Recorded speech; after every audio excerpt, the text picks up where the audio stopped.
Hello, everybody, and welcome to another edition of the Dawn Patrol, as coined by Larry Bond. It's great to see you all again. It's been a little bit, right? It's been about a month or so. Yeah. Yeah. So how was Historicon in general? I know Larry wasn't able to get to it, but Chris, did you you got out to Historicon, and how was that?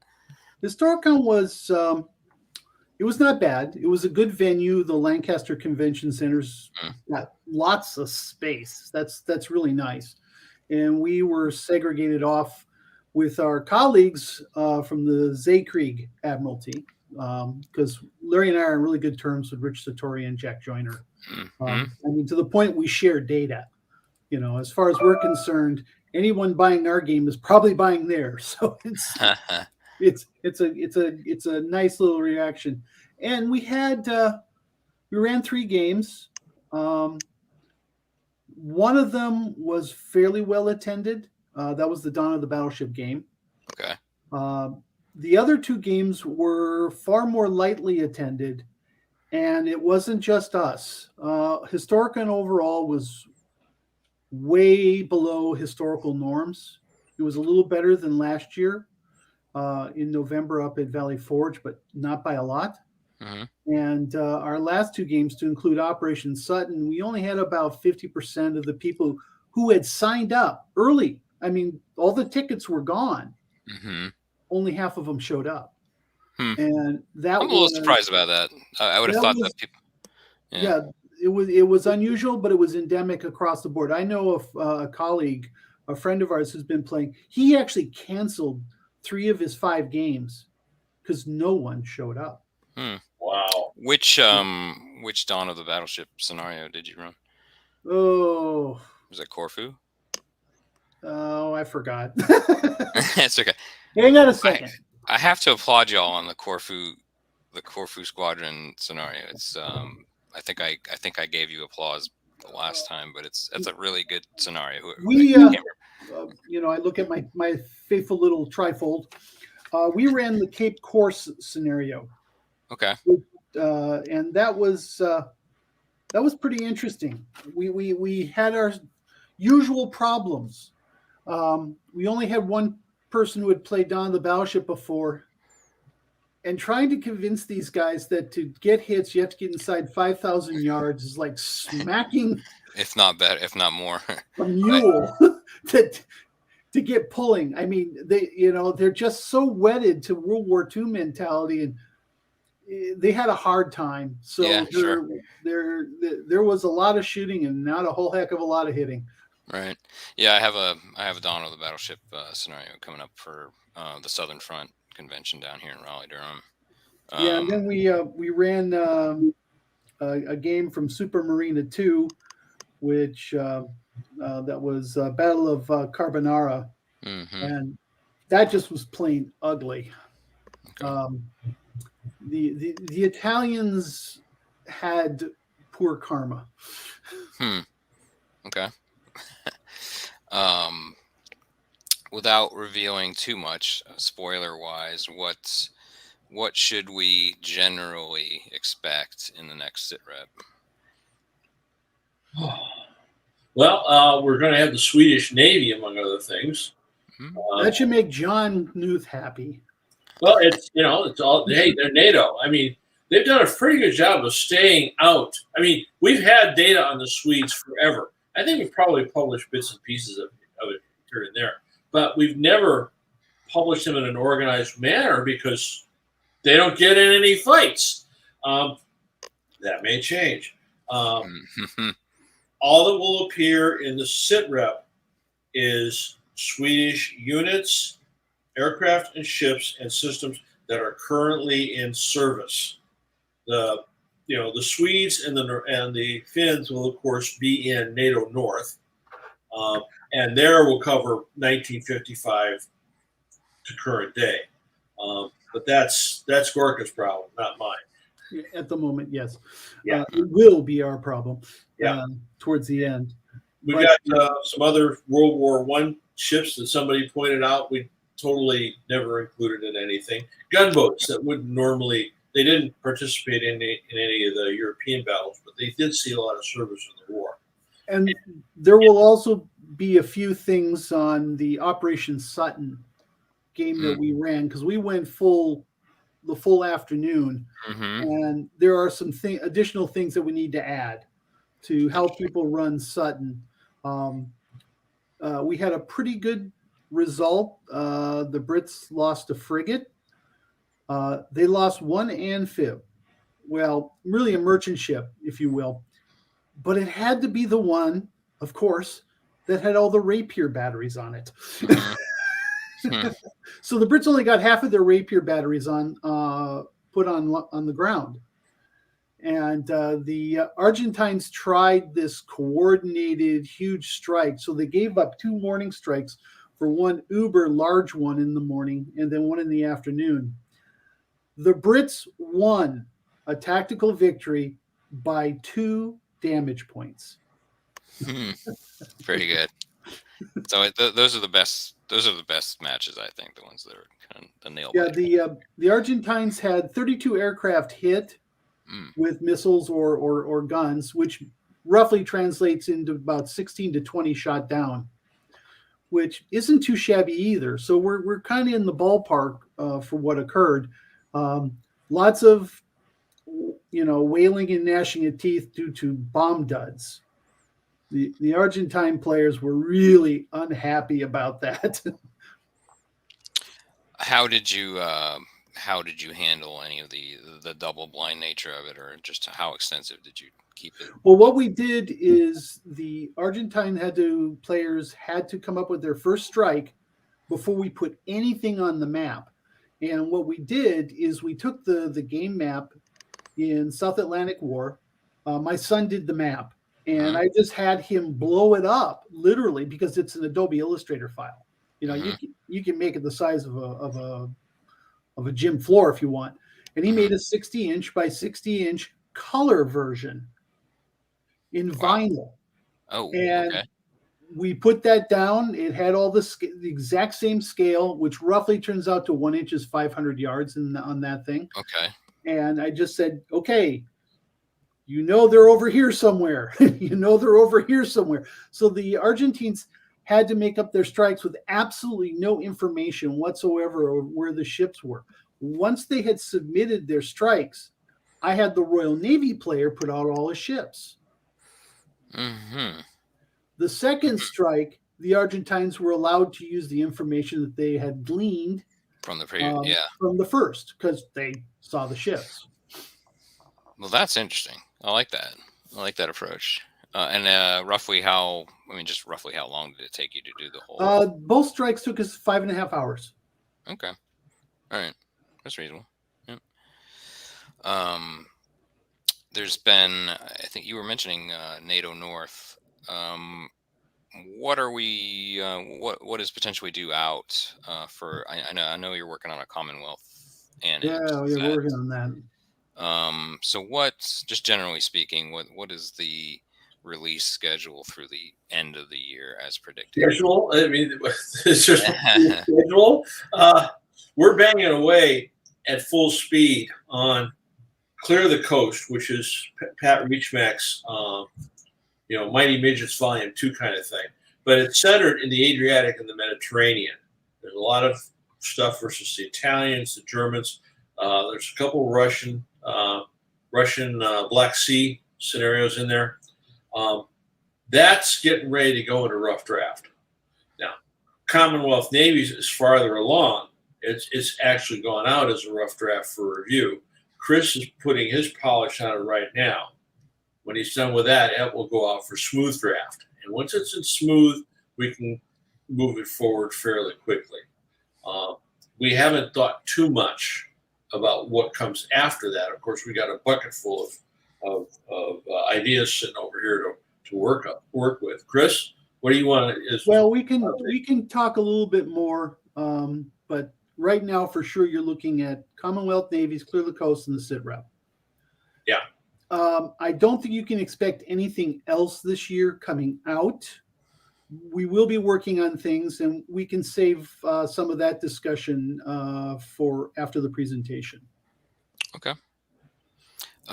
If you're ready to rock and roll, Chris, you can go for Let it. me get over here and share my screen.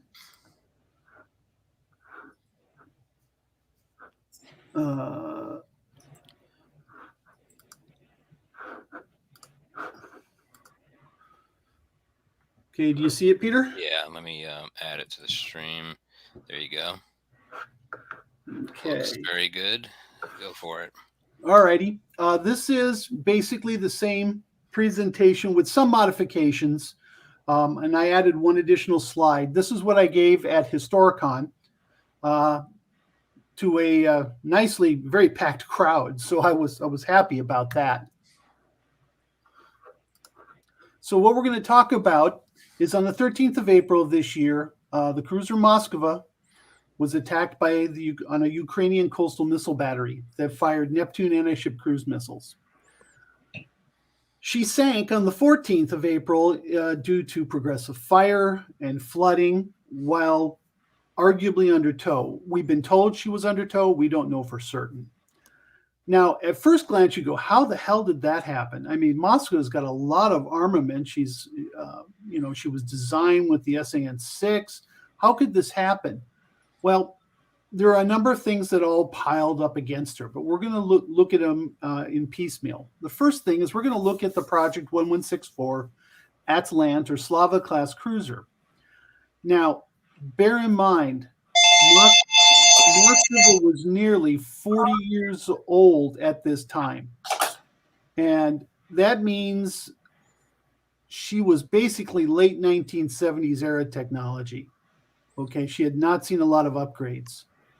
So she was a bit long in the tooth. We'll examine the attack and why it was successful. We'll talk about the R360 Neptune. We'll talk about some of the targeting options. And then we're going to look at Moskva's material condition and crew readiness, because these were really the drivers as to why things went south on them. I'll spend a little bit of time talking about the damage assessment, first from the warhead and later. And then we'll also compare Moskva to Sheffield. We have to, because people are making this comparison, and it's not quite a valid comparison. And we need to show some things as to why that is the case. So let's look at Project 1164. What had happened is that the Soviet Navy had come out with the Project 1134 Kara class, and it was a great ASW platform, but they needed a little bit more anti-surface punch. At this time, the 85R did not have an anti-surface mode. So the SSN-14s that the Karas came out with initially were only anti-submarine. So this design project to take the Kara basic design and then give it some teeth to go against aircraft carriers and other things was approved in April 1972. The technical requirements, which is basically think of are the high-end list of performance requirements, were submitted in October of 1972. And after a meeting with Admiral Gorshkov, he made some design changes, which was then finally accepted in December of 1972. The technical design was completed in August of 74. Now, what that means is that they can start building. Everything is spec'd out, drawn. You know where everything's going. The Leningrad Central Design Bureau was the one who did that work. That is currently Severneux Design Bureau, or the Northern Design Bureau that we see today. She had two lead designers, and the only reason why she really did is because Comrade Perikov retired before the project was completed. Now, the Soviets had grand plans. They were looking at 10 of these ships, 4 of the 1164 and 6 of the 1164.1s. And the latter 6 would have the CADS N1 or Kashtan instead of the AK-630s, and she would come out with the P-1000 Vulcan anti-ship cruise missile. So the lead ship, Slava, was laid down in November 1976, ironically at the Nikolaev shipyard. The Ukrainians largely built her. She was renamed Slava on 15 May 1995. Let's see if I can get rid of that. Thank you. So if you look at the design flow, you have the 1134B Kara. They wanted to add some anti-ship cruise missile punch to it, and that was the initial design concept that you see right in here. Now, at the same time, they were looking at deploying the S-300F Fort, or SAN-6, air defense system. That was tested on Azov, which was another Kara class. With both of these concepts, you get the early design. Since the SAN-6 is still put aft, your launchers go forward. So when Gorshkov saw this, he goes, oh, hey, look, comrade, there's a little bit of extra space up here. We could put another set of missile tubes here. So you have to get rid of this gun, but I still want 2 gun barrels. So what you have is 16 missiles and the twin 130s. That was the final design, and it married a very hefty anti-surface punch with a long-range air defense system. And this is what you get, bristling in all its wonders. It's about the size of an Aegis cruiser, and it's for a Russian boat, it's a relatively well-balanced design. So let's talk about the 1164 radars. And this has really been something that has vexed me, is in trying to understand why the heck did they have 2 large-scale radars? And it wasn't until I really read Norman Friedman's input in one of the earlier naval weapon systems that it just kind of went, oh, yeah, got it. We're talking in an era of analog and solid state electronics. So the Russians basically bifurcated functions and assigned different sensors to each function. The MR800 flag, or what we call top pair, its primary purpose is to provide situational awareness via data link to all the other ships in the formation. It was not the primary air search radar to be fed into the S-300. That was the purpose of the MR-710M Frigate. Now, one of the things we're going to have to make a change is that these 3D radars here have very, very, very poor, very low altitude capability. That's why you have these. They're designed to look down, and they do both air search and surface search in the low, very low, and in the surface mode. So we're going to have to put some changes in. You're not going to be able to look V-low with an MR800 or the MR710M, and we're going to have to add a couple of lines to factor in the other antennas. But this actually now starts to make sense as to why these beasts are up there. And the reason why Moskva was out running around was because of the MR800.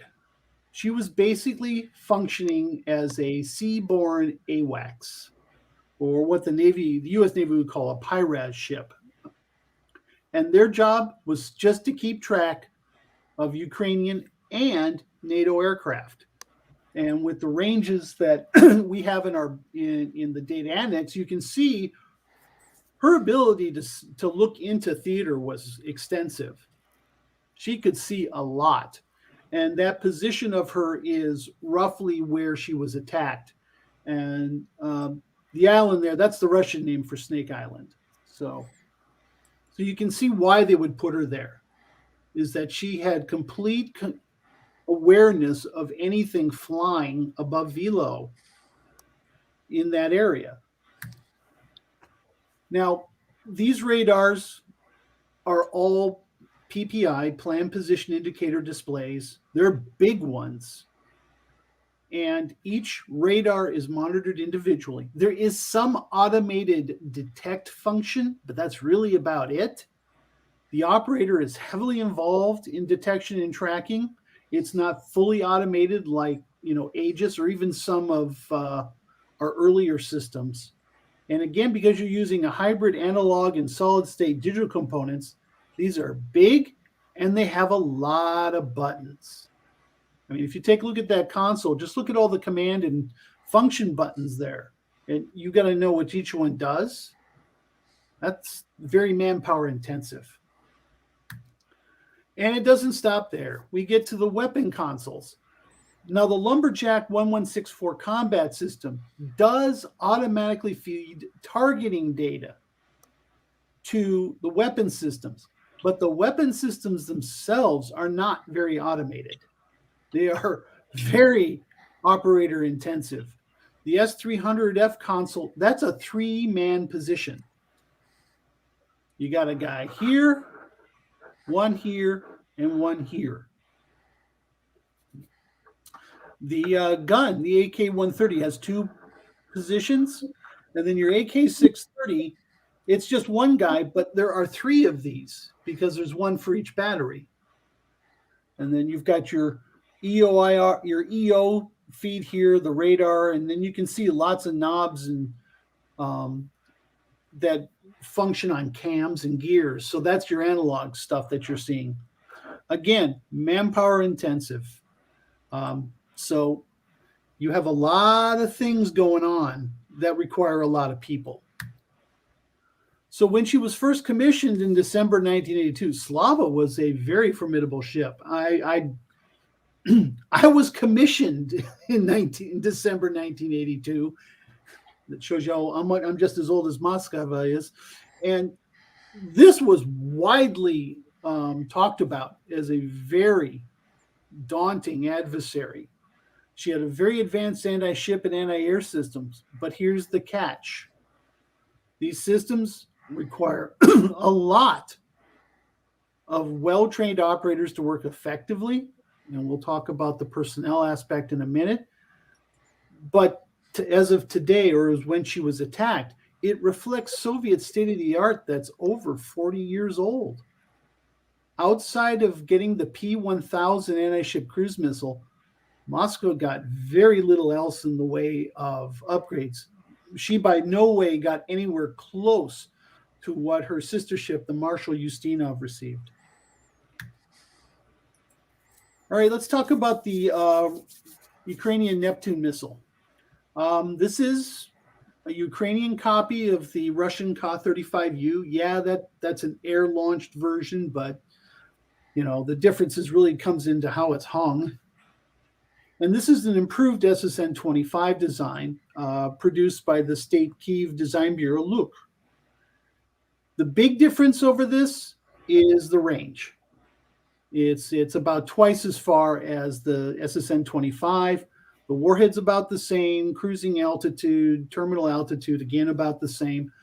There's an upgraded seeker in there, but other than that, they're pretty much the same thing as the original SSN-25. Now, your typical battery has 4 launch vehicles that you see over here on the left. It has a command vehicle, which receives targeting information and then passes that on to the missile itself. You have a transport loading vehicle, which has 4 missiles itself, and then you can have up to 4 more vehicles carrying more reloads. So this is the typical battery that the Ukrainians have been hawking on the arms market.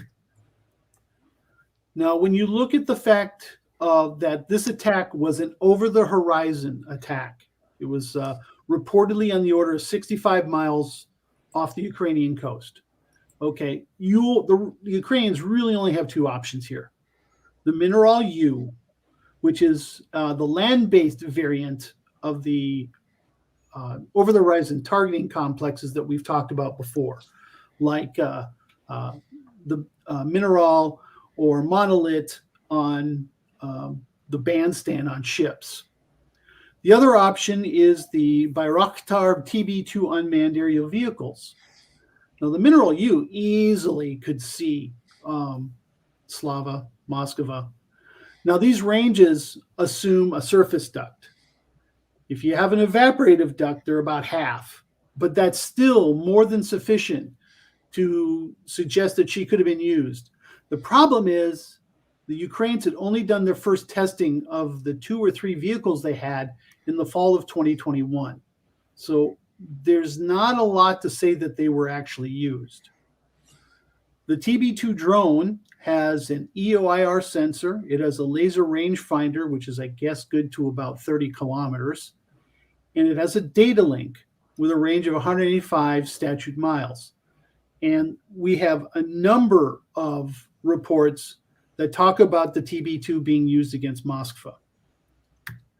So how did the attack develop? Well, NATO has a whole bunch of airplanes and Global Hawk UAVs monitoring the Black Sea. The Pentagon has formally said that a P-8A provided intelligence data to the Ukrainians. What you need to think of this is that we provided queuing data. We said, we think the Moskva is out and she's about here. We told them where to look. So they vectored in a TB2 UAV, got a visual contact off its sensor payload, and then via its real-time data link, it told the Neptune battery not only where the UAV was, but how far away from the UAV the Slava cruiser was from it.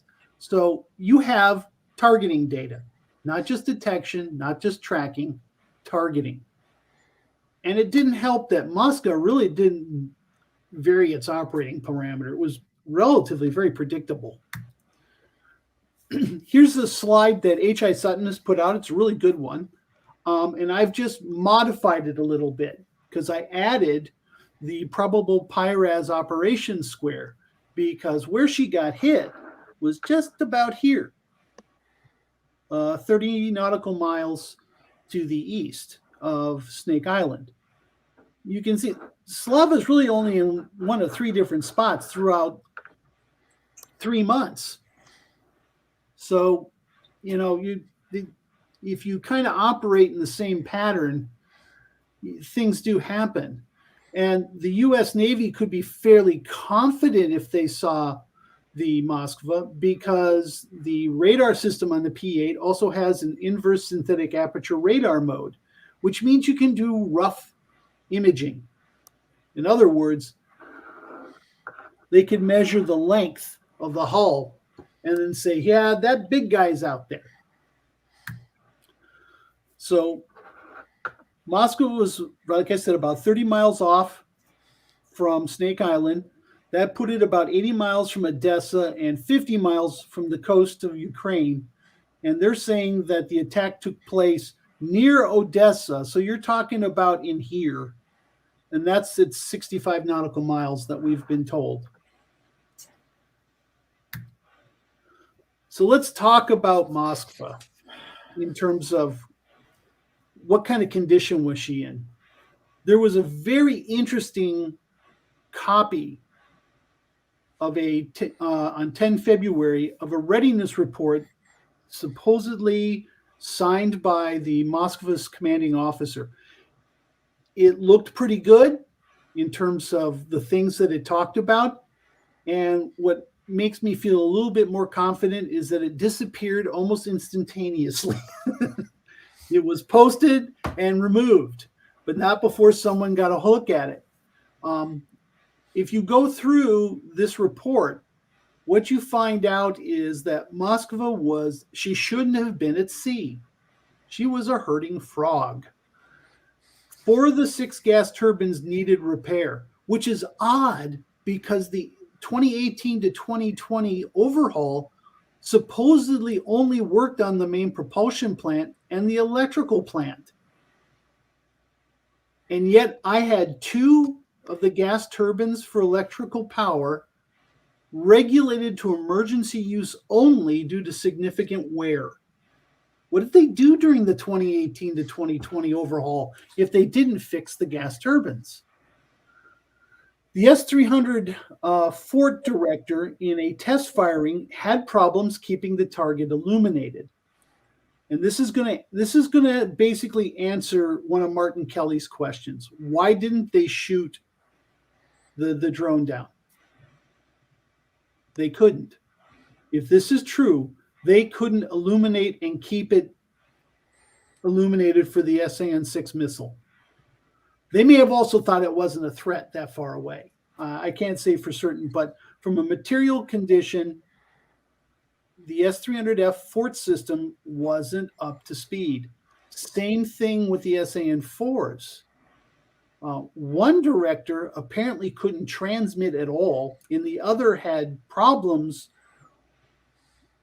transmitting and then giving the information to the system to get the SAM site or the mechanical launcher up and pointing in the right direction.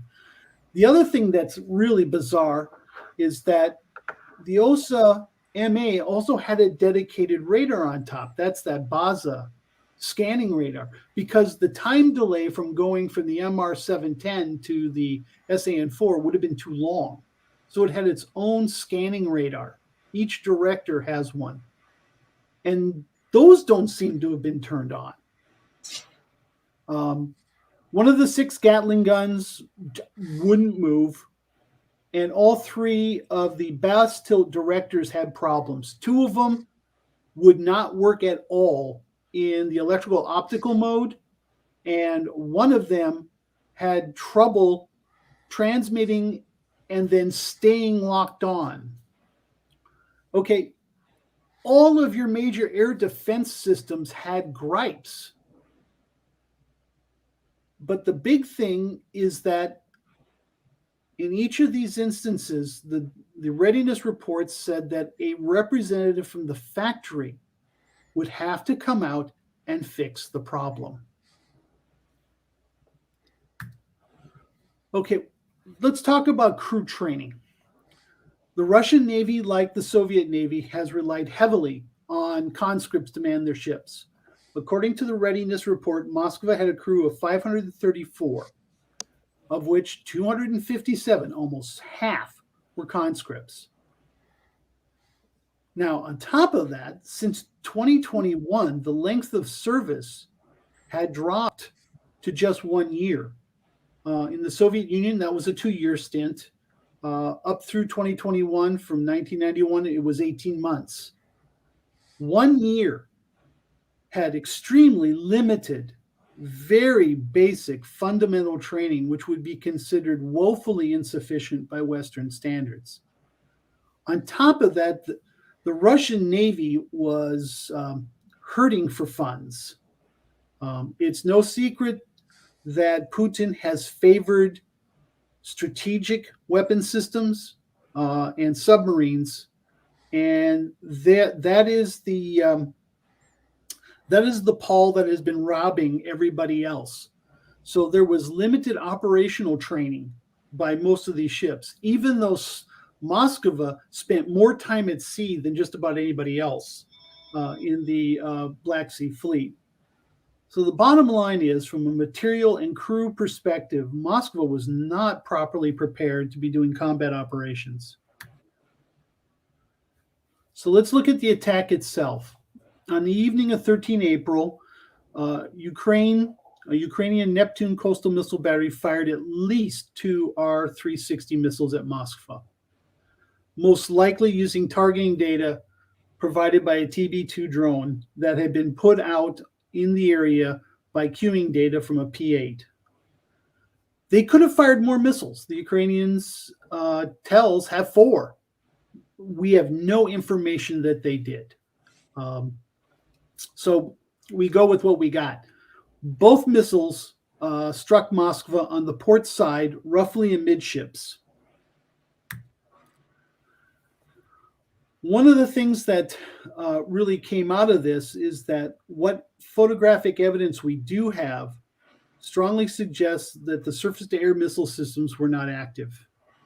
Both the Volna top dome and the pop group radars are all in their normal towed position aft. Now, some people have suggested, well, when you lose power, they just train aft. If you lose power, what's training it? We do know the Volna is hydraulically operated. Could you get a little bit? Maybe. My experience from losing hydraulics on the control surfaces of my submarine says, no, you lose hydraulics, nothing moves. The pop groups are electrically trained. Okay, if you lose electrical power, you ain't going back to the stow position, period. So that theory has some real problems. So what we can see here is that it doesn't look like they were using their defenses. And just going over those briefly, you know, the S-300F and the OSA MA are what we call partial V low because they can intercept targets down to an altitude of about 25 meters. That's the benchmark, rough benchmark of just inside the V low band. So they're still subject to problems with fusing off wave slap. So that's why we call these partial V low, and they have a slightly less negative modifier to their engagement. So they do have a capability of engaging down low. Now, 2 AK-630 batteries could have engaged, the forward one and the port one. We have no evidence that they were used, and because we're trying to prove a negative, I just kind of walk away from it. There's no evidence that these things did engage, because the Neptune missile's flight performance is well within their engagement criteria. These things were designed to take out Exocet and Harpoon.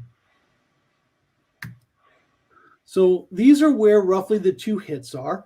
And I use this ellipse here just to kind of, show where the portholes are, just to kind of, give the location some perspective.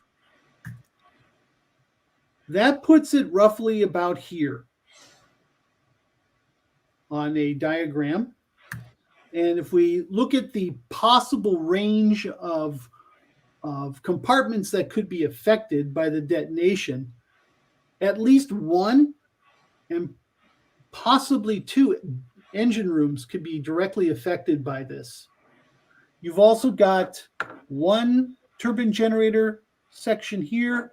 You have another one here. The bands here and here are less likely, but it's possible maybe some fragmentation got that far. But definitely, we're looking at roughly this is the most likely area with this being possible. So the first missile hit just above the waterline, either aft or on the border between the forward engine room and the next compartment. The second missile appears to have impacted a little bit higher, up in here just by the port AK-630s, and a serious fire is reported to have broken out, which you would kind of expect that because both these missiles had a lot of fuel left on them.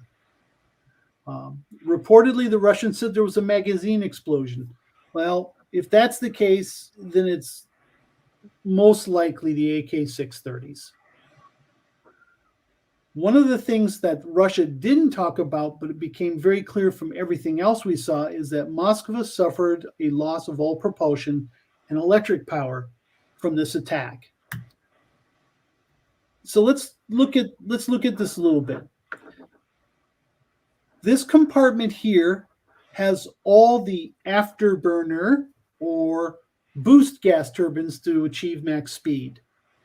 This is the forward engine room, which actually has a gas turbine and a steam turbine involved in providing propulsion power.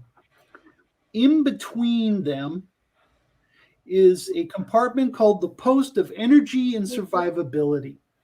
This is a big player in this particular engagement.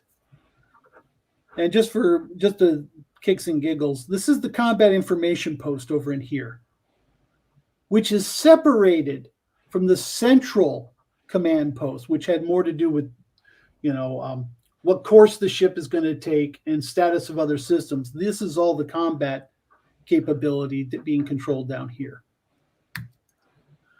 Now, when we look at the Mosfet propulsion plant, this is a recipe for a disaster.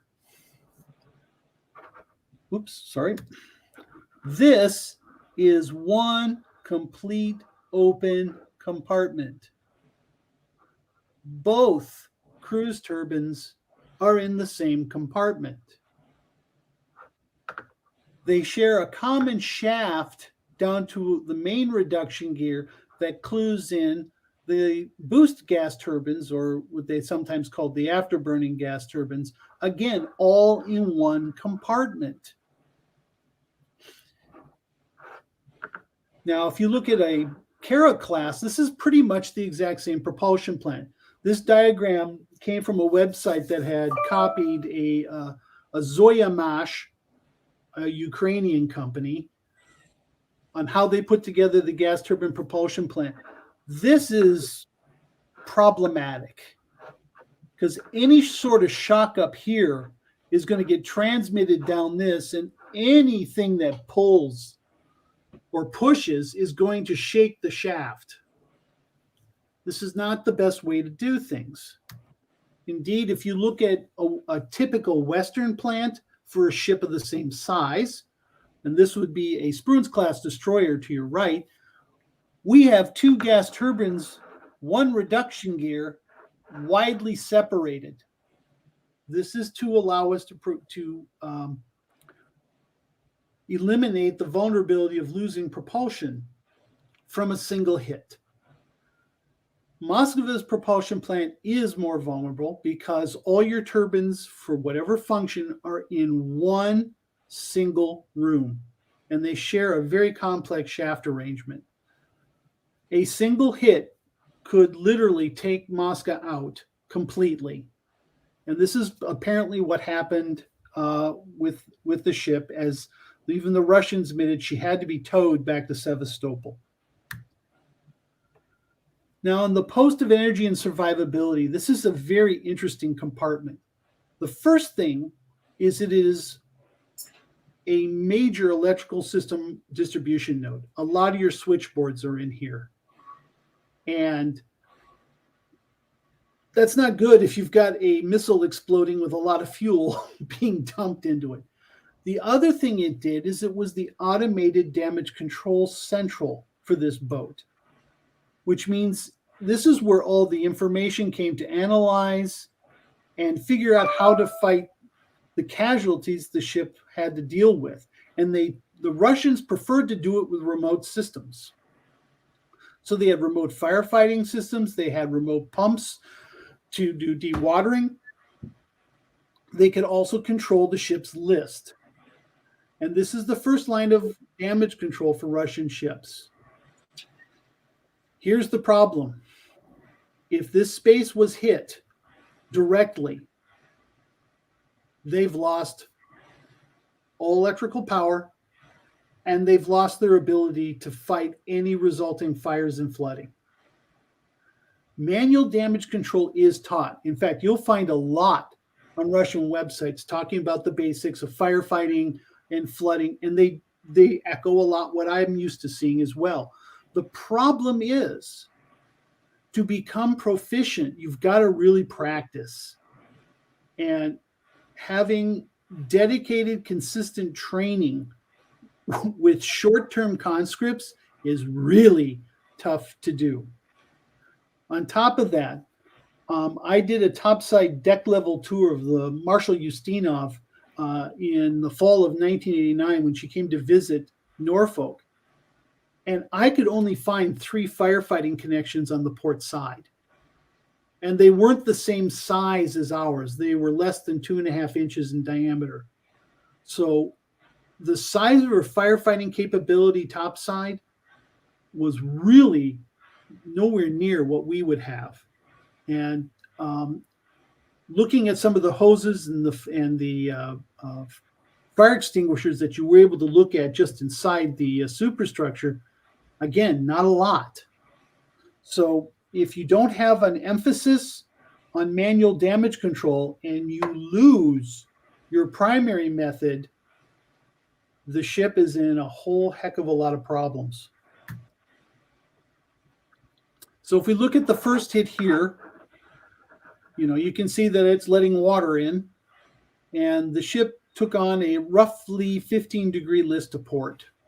The fire does not seem to have been contained at all. You can tell by the soot markings on all these portholes, and then back here, which is the shutter door for the port torpedo tubes. That means if you've got smoke all the way back here, it means fire can go all the way back here. Interestingly enough, you'll notice all the life rafts are gone. This photo was taken after the crew had already abandoned ship. But the one thing I really want you to notice the sea state. These seas are really calm. So in general, we had 2 cruise missiles with 145 kilograms of high explosive warheads hitting and causing significant to the ship, as well as causing flooding and fire. The AK-630 magazines appear to have cooked off, causing additional fragmentation damage. And the forward engine room was seriously damaged, and this led to a loss of all propulsion. Damage to the compartment of electrical and survivability resulted in a loss of all electrical power. Supposedly she has a diesel for emergency lighting. Don't know where that is. And they lost their ability to fight the casualties remotely. And this is their primary method of damage control. She apparently did not have watertight doors closed. And a fire seems to have spread all the way back to the helicopter hangar. And there's undoubtedly progressive flooding as well. From what we can tell, the crew appears to have had little impact on fighting the fire and flooding. And this may be a reflection of the lack of training and potentially insufficient amount of manual damage control equipment. And this is a nice little slide from H.I. Sutton that, she was hit here, she sank about here, and then you can see oil slicks meandering through the Black Sea. So let's compare this with the HMS Sheffield. They're not quite the same. Yes, both ships were sunk by a transonic sea-skimming anti-ship cruise missile.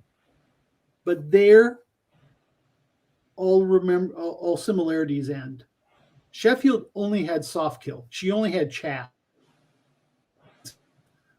The Type 965 could not detect a Sea Dart had very limited ability to intercept a missile that low, even if they could. And there was no other point defenses other than a crew serve 20 millimeter. The ESM gear was jammed at this time because the ship was transmitting on its satellite communications. Moskva had far more defensive capability, but none of the systems appear to have been employed in the defense of the ship. The MR-800 and MR-710 radar complexes had radars that could detect sea-skimming missiles. Someone had mentioned the MR-800 was jammed by a SATCOM. I think not. It was the other way around. The MR-800 is an incredibly powerful radar. And the S-300 and the OSA-MA, the SAN-4, both had some capability to intercept missiles that low. And the AK-630 Gatlings were specifically designed against such a similar threat. So there's not a whole lot of similarities to these two. So Moss's loss was just due to a whole bunch of things going on. She was an old ship. She had very few upgrades to her combat system, sensors, or weapons. She had a long list of deficiencies that affected those systems and reduced her ability to fight. She had a crew that, by all appearances, did not respond to the incoming threat, nor were able to deal with the resulting fire and flooding. And the rapid loss of all propulsion, electrical power, coupled with crippling her frontline damage control capability, severely degraded the ship's ability to handle the flooding and fire. So to be somewhat repetitive, in some, Moscow was not ready for combat operations at sea, and the Russian leadership was pretty complacent about the threat to their Black Sea Fleet ships. Moscow was out there to keep track of the air picture, and there was really no thought given to being engaged that far away. Now, Moskva's loss, despite what the Russian hierarchy stated, they seem to have a lot of problems with people and cigarettes. I'm sorry. Was not due to a spontaneous fire followed by floundering in heavy seas. The AK-630 magazine is unlikely to cause sinking damage to the ship. Yeah, it's going to wreck a lot of stuff, but it's not going to cause the ship to sink. And despite what they said, if you remember the photo I showed you, the sea state was quite low. The seas were very calm. And I'll pretty much leave it open to whatever questions you have, Peter, or anybody else may have. Yeah, I did have one of my own initially here. Is there anything to say for whether or not the retrofitting and potential upgrading during, I think what was about 2019 for Moskva, would those upgrades have helped considerably at all? They were described as being similar to those that had been done to Marshal Ustinov.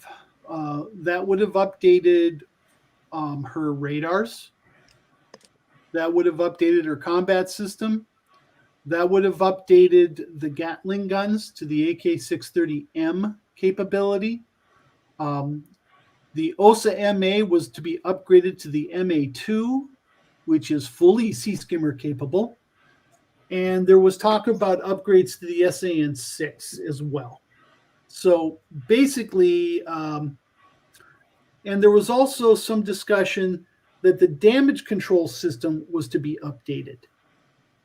And that I'm referring to that automated fire control or damage control compartment, the PEJ as they call it.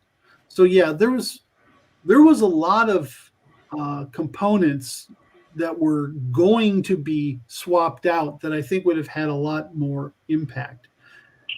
You're still constrained by the crew readiness, though. That's a whole different kettle of fish.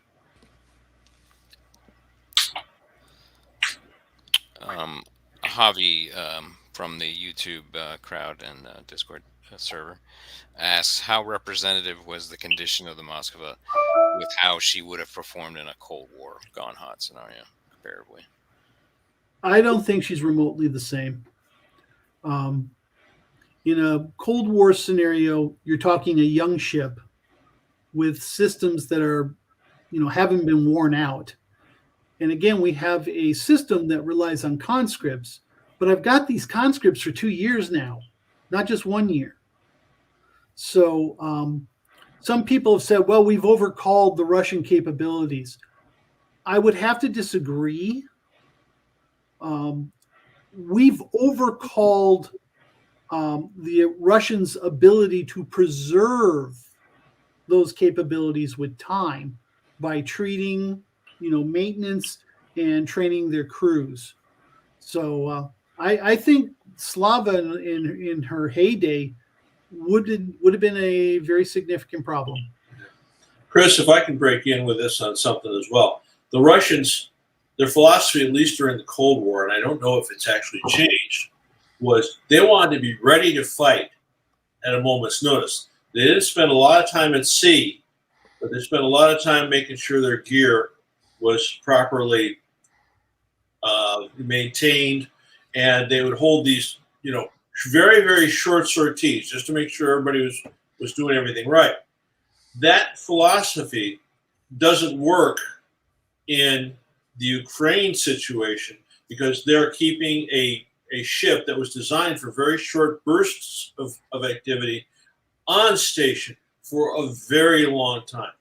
So they didn't have the proper support and maintenance crew. I mean, when you got conscripts, you got guys who can't fix gear. That's why you have to bring the factory reps out. And I might point out that was a philosophy that the U.S. Navy experimented with on the littoral combat ships. Well, we'll just fix everything when they're on shore. And that hasn't worked too well for us either. So it sort of validates the Navy's approach of having guys aboard with the parts that can fix the gear on, right away. Whether the short burst of activity philosophy would have worked in a Cold War scenario where all of a sudden you went, boom, mobilize everybody, that hasn't been tested. Let me ask Chris's question here. If you look at this graphic that H.I. Sutton put together, there were ships nearby at the time. Well, that's we don't know who they were. That's part of the problem with SAR imagery is it's blobology. So you get a rough idea of size. That's really about the best you get. So could one of these be the Grigorovich frigate? Yeah, but we don't know who they are. But there were other Russian ships with her at the time. That was a good question, Chris. Let's see. Here's another point that Kelly Crawford brought up. I heard the captain died in the initial attack. Is there any? Actually, there was a Russian video that ostensibly showed survivors from Slava, and the captain was clearly one of them. Interesting. We saw him very clearly on the video. So he did survive. But again, his mentality is the PEJ is what will save the ship. And, this is one of those bad karma hits. And it's actually one of the examples that very nicely reaffirms that whole critical hit system that Larry and I redeveloped for cruise missiles. Because if you were just to use the damage model, you have a very low chance for a critical hit with these two cruise missiles. Whereas with the new system, you're going to have a really bad fire or two, and you've got other issues, which includes losing all electrical power. That was one of the things we put in there because it is such a big deal. And it's very common if you look at warships that have been hit by major hits, either from mines or cruise missiles. One of the most common things you see is they lose the load. Shoot, my ship used to do it with no provocation whatsoever. But that's another story. So yeah, you lose the load, you lose power. Sometimes you can bring it back, sometimes you can't. And certainly losing the PEJ means they had no hope of getting it back. Yeah, none. Conscripts are, I don't think it's the best way to do things if you have complex systems. Now, having said that, if you have small combatants that are not multifunctioned, I mean, you're not going to look at Sweden and Finland doing area air defense, okay? As long as you keep your combatants relatively small and relatively focused, you can train your conscripts to do the work. We won't know if Finland and Sweden's approach works until they get shot at. We do know from our own experience that draftees are not the best way to do business. That's why the U.S. Navy has argued since the 60s to go to a volunteer-only force. They tend to be more motivated, and you have them for a longer period of time, which allows you to train them to a higher degree.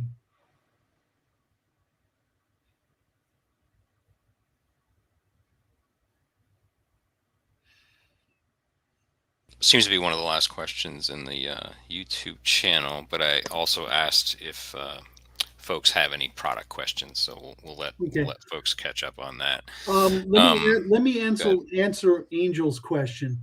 Mm-hmm. Marshal Ustinov has been updated. She's got new radars. She's got new missiles. She's got updated air defense guns. Variag has some. She's got a newer Fregat radar. I don't know if she got all the other bells and whistles. So we'd have to hold off on that.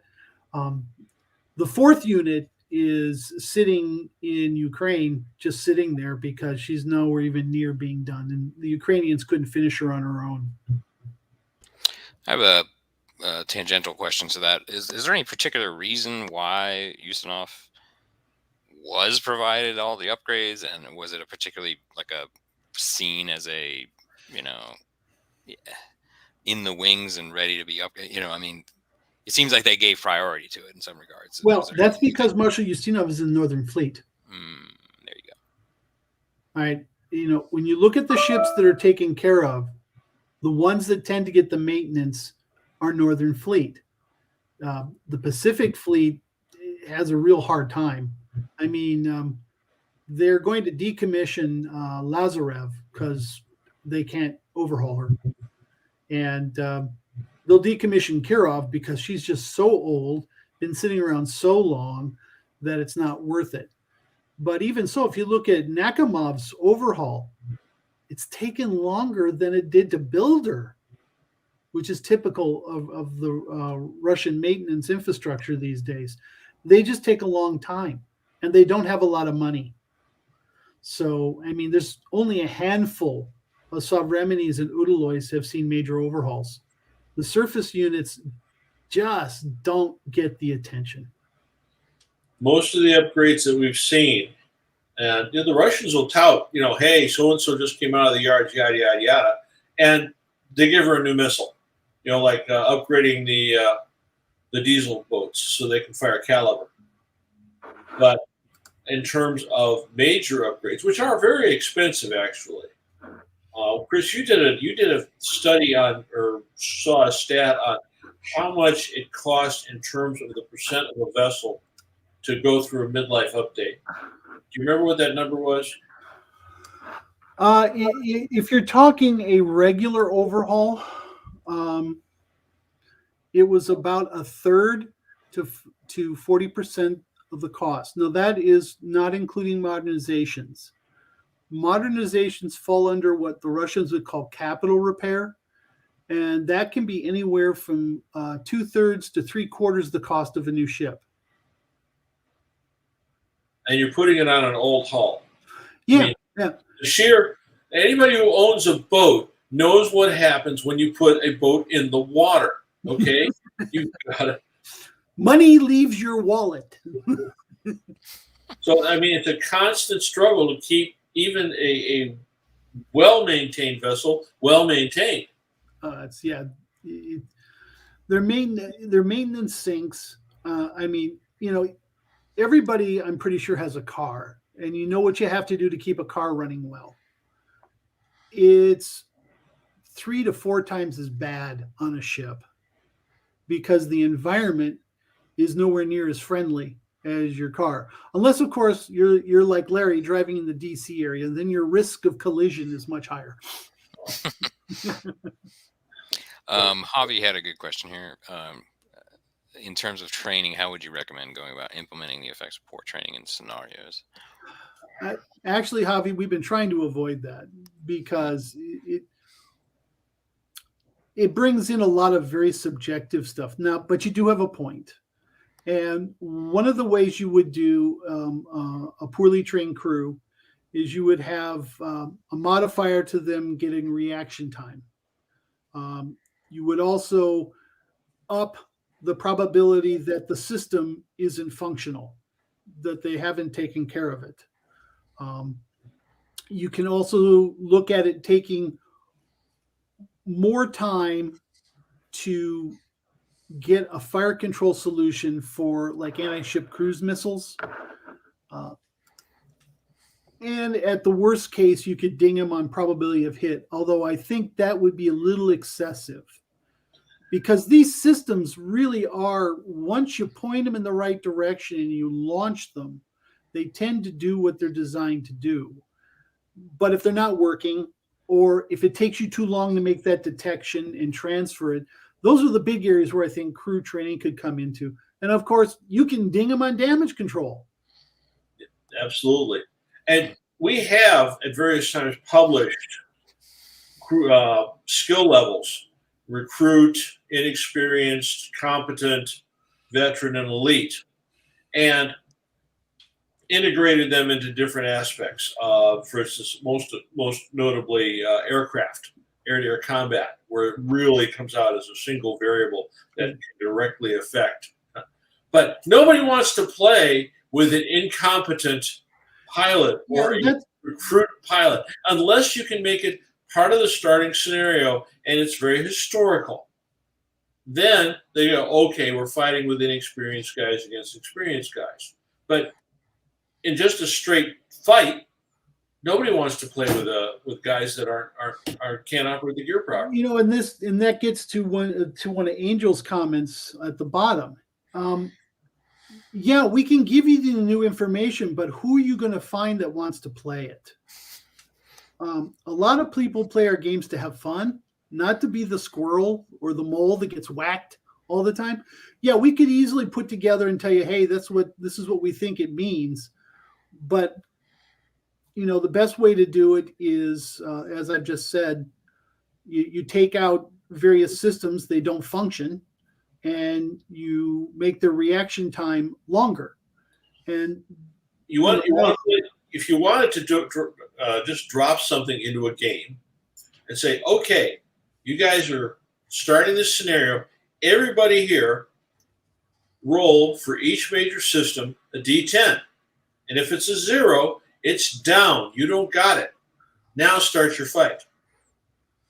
And that can really affect things. It can totally unbalance a scenario. We try and produce balanced scenarios. But, if you're on an Aegis cruiser and you roll and all of a sudden one of your spy faces is down, or you got an engineering critical, maybe 2 engineering criticals, and all of a sudden you're at half speed, or a submarine loses, okay, your main sonar doesn't work. Is that a fun game to play? So we can provide some guidance on how to do this, but we're not going to formally put it into the game system. Largely because it's no fun being the mole in the whack-a-mole game. Now, as far as the changes to the radars, the MR10s, the MR800, MR710, yes, those will be formal changes, and Larry and I will make those, and they will be corrections to the actual annex data. Yeah, we'll include that in the naval sitrep. So before we move on, if there are any other questions related specifically to the presentation, go ahead and put it in the comment. I did have a couple, if we can roll back to product just a little bit. We'll try to wrap up here relatively soon. A question about Harpoon Captain's Edition. Is that coming along? Yes. Mm-hmm. You knew I was going to ask. We've been dealing with that, and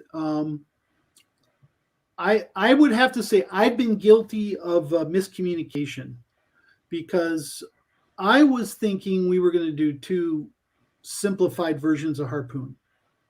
One would be Captain's Edition, which is, let's face it, it's almost a beer and pretzels game with so many simplifications. And then something a lot more closer to what we really like to get done, which is a Harpoon Light. Because we really want to make a simpler version of all our other games, mostly to deal with the time issue, to do things. I was thinking we were going to do 2. Larry doesn't want to do 2. Well, it doubles the development time. I mean, okay, here's your Captain's Edition, guys. Go play with that. Okay, now we'll go do, and it's a major effort. And if we can satisfy both groups with a single game. Yes, Peter. You're muted. Darn it. Okay. One thing to suggest is the other way around.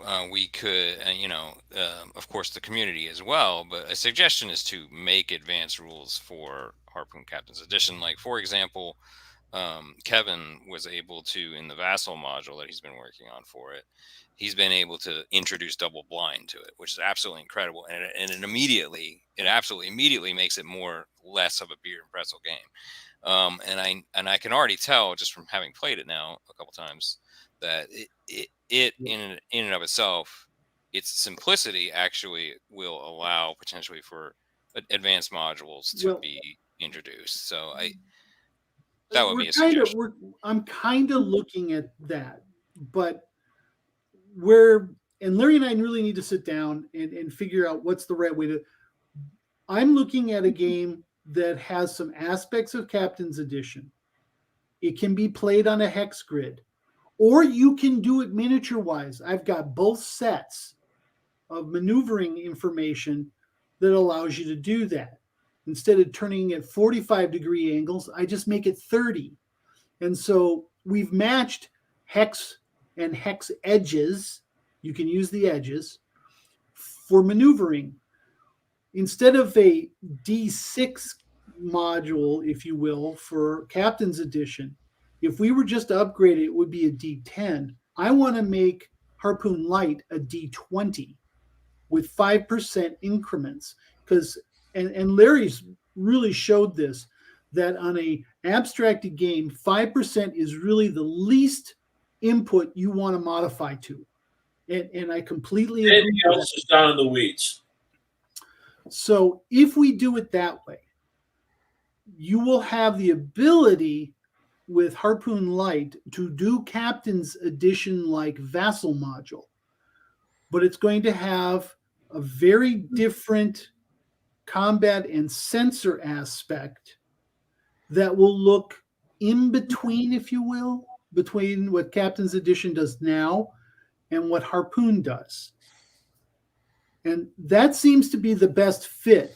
The other reason is we're starting to get a lot of people to suggest that we run an operational game in a professional setting, which would really push us towards a Harpoon Light type approach.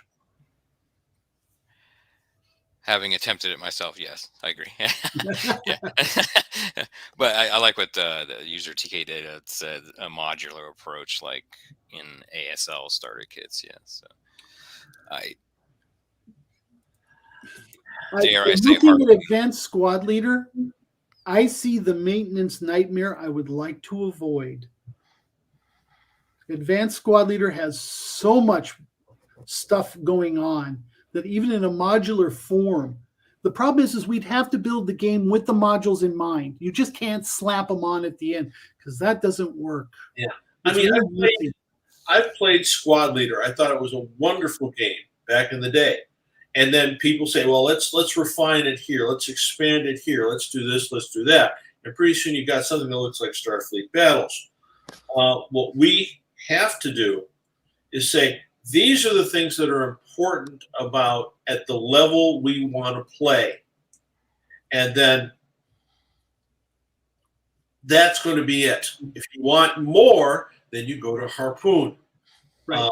And we are always looking at ways to simplify Harpoon, by the way.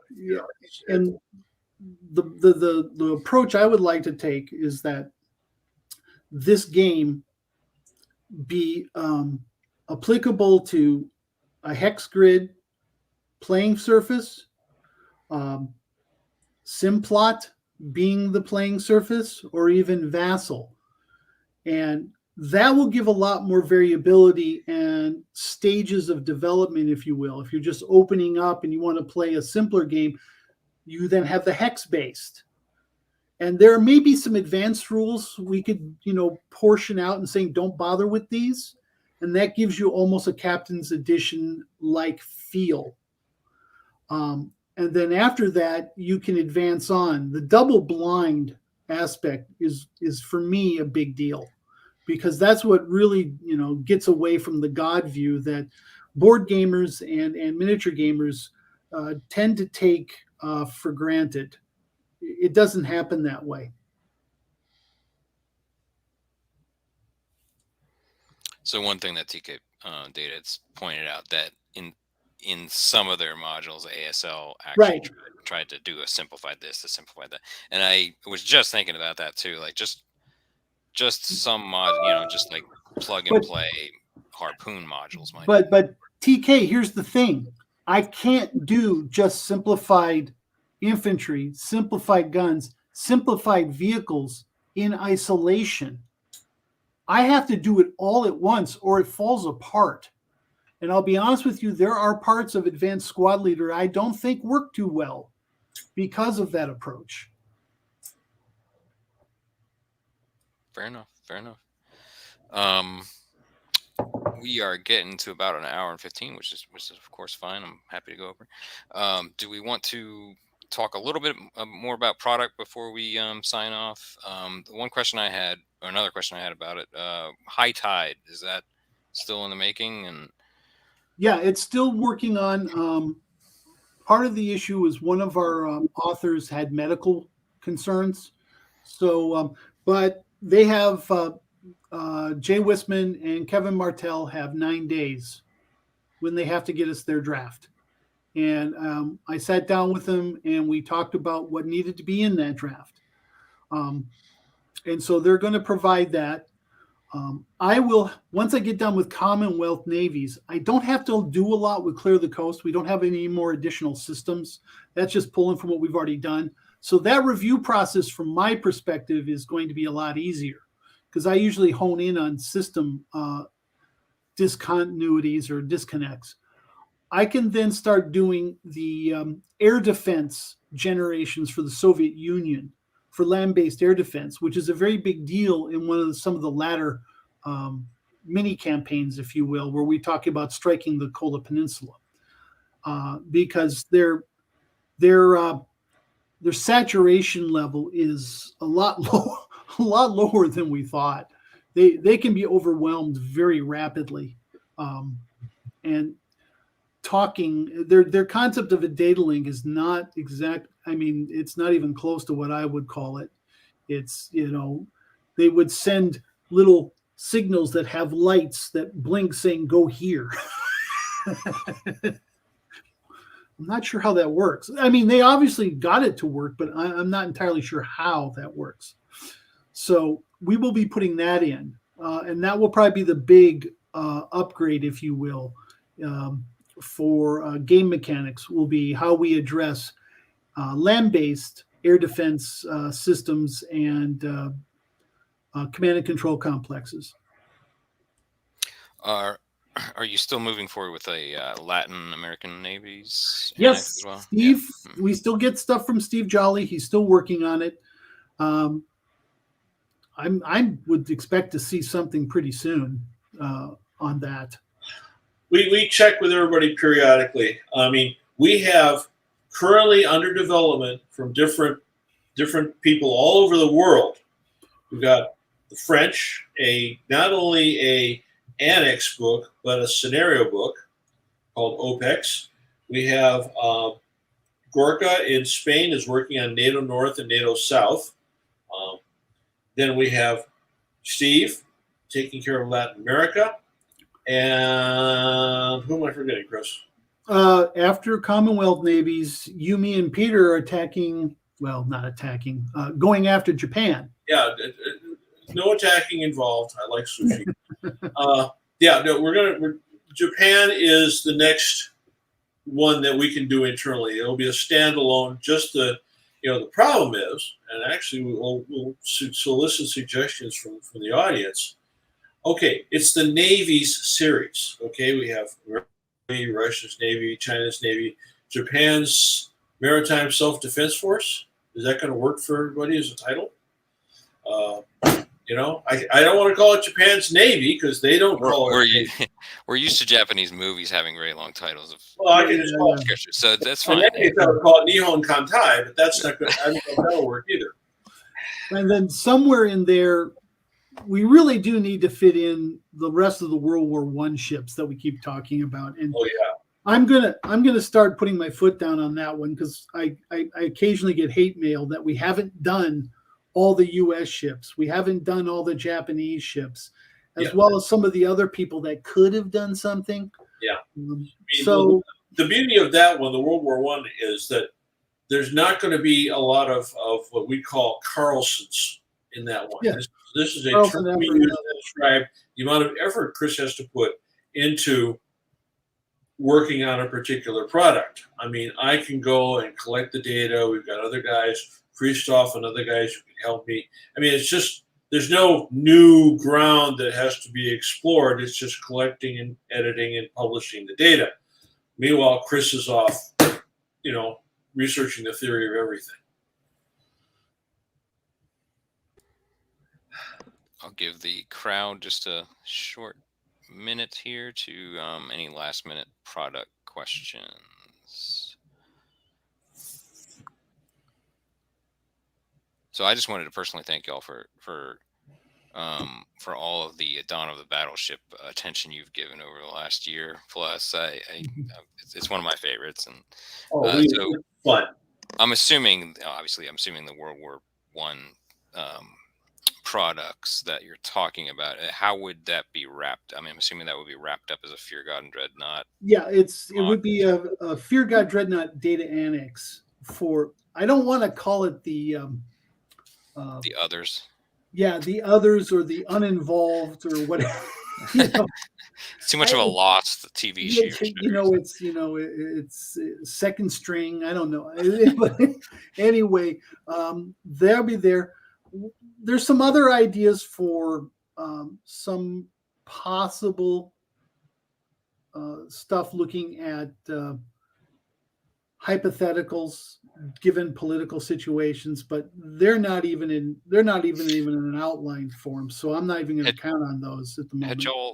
Had y'all previously given any attention to Coronel and Falkland Islands, 1914, and kind of like any early World War One scenarios, or has that already been covered? Well, that's what I'm saying is that there are some between 1905 and 1914. There's an idea. Okay. No outline, just a general idea of possible scenarios. But interesting. Until we get an outline, we're not even going to even talk about when it's going to come on the production line. It's an idea, and that's fine. I just need to see something more than just an idea. So yeah, we've got those. And of course, we have the sit reps. So that's pretty much, I think, what we've got online. Just to remind everybody, sometime today, maybe tomorrow, depends on our webmaster, the slides for this presentation will be on our website. And a huge thank you for giving that presentation. It was very good, very insightful, extremely detailed. I know David Manley in the UK. I told him to watch it later. So, by the way, just told him to take a good look at it. So he appreciates you doing that too. He wanted to look at it. So I've had talks with Dave on it. Yeah. And he has more information, but we have similar views. Mm-hmm. Yep, that was my impression as well. So thank you very much, Larry. Thank you very much, Chris, for. Thank you for having us on. Yet another Dawn Patrol. This was a very good one. This is our longest yet, I think. So that's a good sign. That's a good sign. Yeah. So thank you very much, and thank you very much to the audience. There was one last minute question from Angel. Plans to Cold War mid scenario. I think we're covered that right with high tide. Well, definitely high tide. Yes, we'll deal with that. Okay. It's sceneries. We'd love to do stuff in the 70s and the 60s. I'm working with Andy Doty on some stuff that he could. He's been laboring literally for decades on getting something into that period. It's a matter of finding all the data. Some of it is still classified as to operational patterns and such. So, but we're looking at we'd be delighted to publish it. Yeah, we're looking at the Cuban Missile Crisis. You're looking at the 1973 Arab-Israeli War. Yeah. That dang near went global. Yep. So we've got some of those things in there. And that's probably probably the best case. I agree. All right, everybody. Thank you for attending, and thank you for contributing, Larry and Chris. We'll do this again, Peter. Yeah, it was great. All right. Take care. Signing off.